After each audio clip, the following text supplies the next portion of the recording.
السلام علیکم ورحمۃ اللہ تعالی وبرکاتہ۔ میں آپ کا خادم فیاض علی قادری رضوی، خطیب و امام مسجد واحدنا گلشن بغداد، گوئنگ پور، بنگلور۔ ایک صاحب نے گلزار نیٹ ورک میں یہ سوال کیا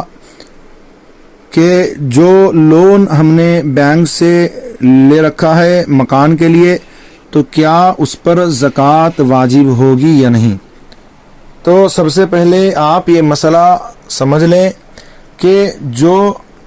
قرض ہے میعادی ہو یا غیر میعادی،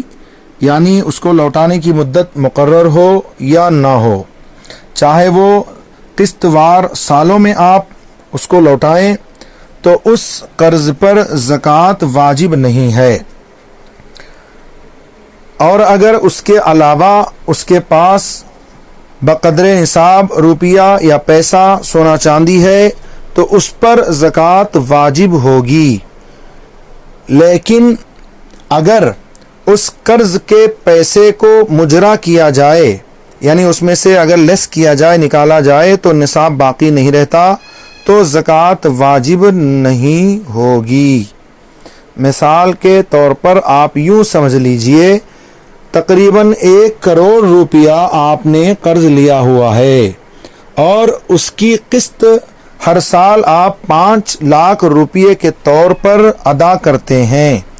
تو یہ 5 لاکھ روپیے کی گنتی نہیں ہوگی، بلکہ ٹوٹل 1 کروڑ روپیے کا حساب ہوگا کہ آپ 1 کروڑ روپیے کے مقروض ہیں، چاہے وہ 1 مہینے میں دینا طے ہوا ہو یا 2 مہینے میں، سال میں، 2 سال میں، 5 سال میں، یعنی میعادی ہو یا غیر میعادی ہو،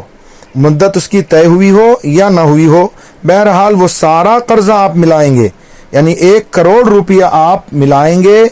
اب پھر اس میں سے دیکھیں گے آپ کے پاس جو پیسہ ہے، اگر اس میں سے وہ قرض مجرا کرنے کے بعد بھی پیسہ بچتا ہے، یعنی 7.5 تولہ سونا یا 52.5 تولہ چاندی کہ اس کو خریدنے کے برابر آپ کے پاس روپیہ پیسہ بچتا ہے، تو آپ صاحب نصاب ہیں اور آپ کو زکوٰۃ ادا کرنی ہے۔ تو کھلے الفاظ میں آپ کو بتا دوں کہ جو قرض آپ نے بینک سے لیا ہوا ہے اس پر اور اس مکان پر زکوٰۃ واجب نہیں ہے۔ السلام علیکم ورحمۃ اللہ۔